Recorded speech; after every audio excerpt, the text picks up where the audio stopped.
కల్తీ పాలు సంఘటన సంబంధించి మృతుల సంఖ్య రోజు రోజుకు పెరుగుతుందని చెప్పొచ్చు. ఈ రోజు ఒక బాలుడు కూడా మృతి చెందారు. దానితో పాటు కూడా హాస్పిటల్లో చికిత్స పొందుతున్న వాళ్ళ పరిస్థితులు కూడా దాదాపు విషమంగా కనబడుతుంది. ఎందుకంటే 8 మంది వరకు విషమంగా కనబడుతుంది.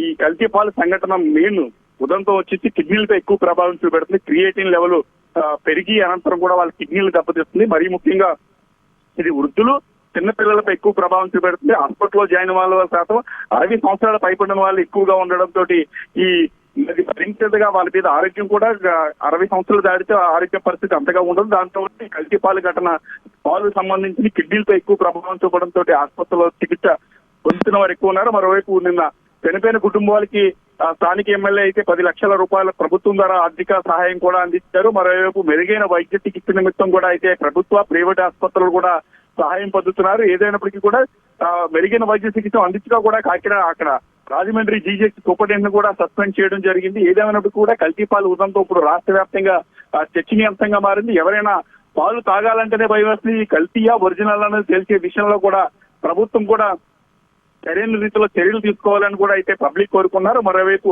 ఇంత జరుగుతున్నప్పటికీ కూడా ఇప్పుడు కూడా ఆహార నియంత్రణ శాఖ సంబంధించి కూడా జిల్లాకి 4-5 సిబ్బంది కంటే ఎక్కువగా ఉండకపోవడం గమనార్హం అని చెప్పొచ్చు. ఎందుకంటే ఒక జిల్లాకి 7 నుంచి 8 నియోజకవర్గాలు ఉంటాయి. 8 నియోజకవర్గాల్లో కనీసం ఒక నియోజకవర్గాన్ని కూడా ఒక ఫుడ్ సేఫ్టీ అధికారి కూడా లేకపోవడం చూస్తుంటే ప్రభుత్వాలు కూడా ఎంత నిర్లక్ష్యంగా వ్యవహరిస్తున్నాయన్నది కూడా అర్థమవుతుంది. గత ప్రభుత్వం కూడా అంటే గత 10 సంవత్సరాల నుంచి కూడా ఆహార నియంత్రణ శాఖకు సంబంధించి కూడా ఆహార నియంత్రణలో ఎక్కడ సిబ్బంది ప్రభుత్వం తరఫున సిబ్బంది లేకపోవడం చూస్తుంటే అయితే ఆహార నియంత్రణ శాఖను గత ప్రభుత్వం గాలికి వదిలేసింది. ఈ ప్రభుత్వం కూడా గాలికి వదిలేసిందని చెప్పి అయితే ప్రజా సంఘాలు మండిపడుతున్నారు. ఎందుకంటే నియోజకవర్గానికి కనీసం ఒక ఫుడ్ సేఫ్టీ అధికారైనా ఉంటే వాటిపై ఫుడ్ సంబంధించి దాడులు నిర్వహిస్తూ దాడుల అనంతరం కూడా తనిఖీలు చేసి వాటిపై చేస్తారు.